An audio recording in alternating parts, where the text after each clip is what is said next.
Now I'd like to talk about the positive aspects of rewards for our behavior and the negative aspects of rewards for our behavior. And from that, I will suggest a protocol by which you can achieve a better relationship to your activities and to your dopamine system. In fact, it will help tune up your dopamine system for discipline, hard work, and motivation.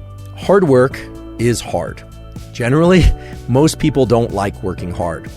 Some people do, but most people work hard in order to achieve some end goal. End goals are terrific and rewards are terrific, whether or not they are monetary, social, or any kind. However, because of the way that dopamine relates to our perception of time, working hard at something for sake of a reward that comes afterward can make the hard work much more challenging and make us much less likely to lean into hard work in the future. Let me give you a couple examples by way of data and experiments.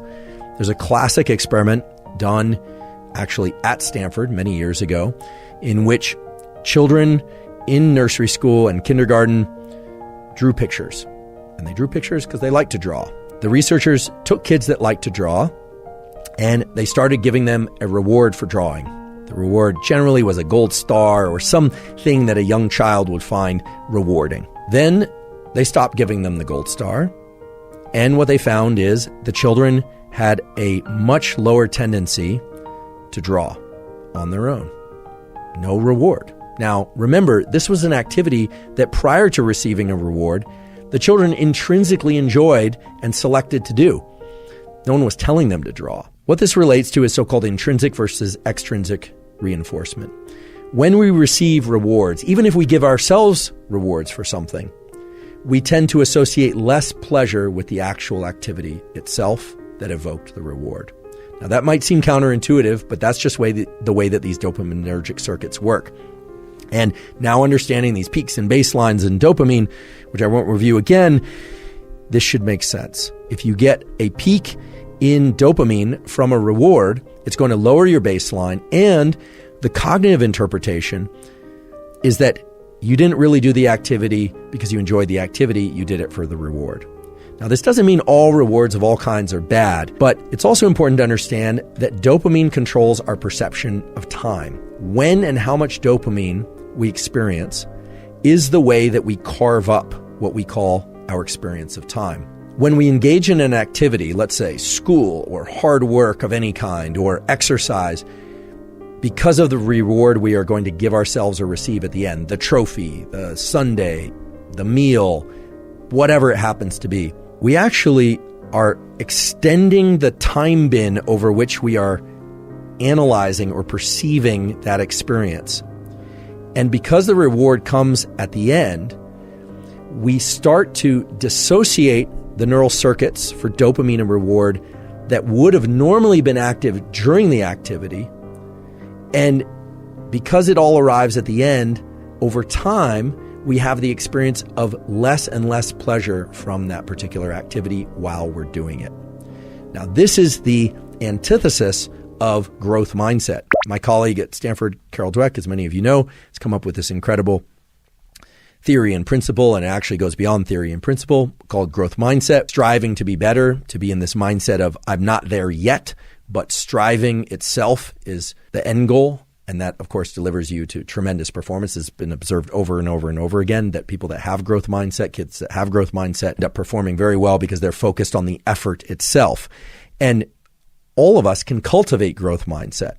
The neural mechanism of cultivating growth mindset involves learning to access the rewards from effort and doing. And that's hard to do because you have to engage this prefrontal component of the mesolimbic circuit. You have to tell yourself, okay, this effort is great. This effort is pleasurable, even though you might actually be in a state of physical pain from the exercise, or I can recall this from college, just feeling like I wanted to get up from my desk, but forcing myself to study, forcing myself. What you find over time is that you can start to associate a dopamine release. You can evoke dopamine release from the friction and the challenge that you happen to be in. You completely eliminate the ability to generate those circuits and the rewarding process of being able to reward friction while in effort if you are focused only on the goal that comes at the end. because of the way that dopamine marks time. So if you say, oh, I'm going to do this very hard thing, and I'm going to push and push and push and push for that end goal that comes later, not only do you enjoy the process of what you're doing less, you actually make it more painful while you're engaging in it. You make yourself less efficient at it because if you were able to access dopamine while in effort, dopamine has all these incredible properties of increasing the amount of energy in our body and in our mind, our ability to focus by way of dopamine's conversion into epinephrine. But also, you are undermining your ability to lean back into that activity the next time. The next time you need twice as much coffee and 3 times as much loud music and 4 times as much energy drink and the social connection just to get out the door in order to do the run or to study. So what's more beneficial, in fact, can serve as a tremendous amplifier on all endeavors that you engage in, especially hard endeavors, is to A, not start layering in other sources of dopamine in order to get to the starting line, not layering in other sources of dopamine in order to be able to continue, but rather to subjectively start to attach the feeling of friction and effort to an internally generated reward system. And this is not meant to be vague. This is a system that exists in your mind, that exists in the minds of humans for hundreds of thousands of years, by which you're not just pursuing the things that are innately pleasurable, food, sex, warmth, water when you're thirsty, but the beauty of this mesolimbic reward pathway that I talked about earlier is that it includes the forebrain. So you can tell yourself the effort part is the good part. I know it's painful. I know this doesn't feel good, but I'm focused on this. I'm going to start to access the reward. You will find the rewards, meaning the dopamine release inside of effort if you repeat this over and over again. And what's beautiful about it is that it starts to become reflexive for all types of effort. When we focus only on the trophy, only on the grade, only on the win as the reward, you undermine that entire process. So how do you do this? You do this in those moments of the most intense friction. You tell yourself, this is very painful, and because it's painful, it will evoke an increase in dopamine release later, meaning it will increase my baseline in dopamine. But you also have to tell yourself that in that moment, you are doing it by choice and you're doing it because you love it. And I know that sounds like lying to yourself, and in some ways it is lying to yourself, but it's lying to yourself in the context of a truth, which is that you want it to feel better. You want it to feel even pleasurable. Now, this is very far and away different from thinking about the reward that comes at the end, the hot fudge sundae for after you cross the finish line. And you can replace hot fudge sundae with whatever reward happens to be appealing to you. We revere people who are capable of doing what I'm describing.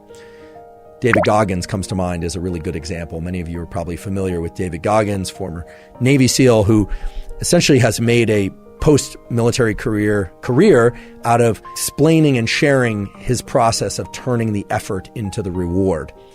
There are many other examples of this too, of course. Throughout evolutionary history, there's no question that we revered people who were willing to go out and forage and hunt and gather and caretake in ways that other members of our species probably found exhausting and probably would have preferred to just put their feet up or soak them in a cool stream rather than continue to forage.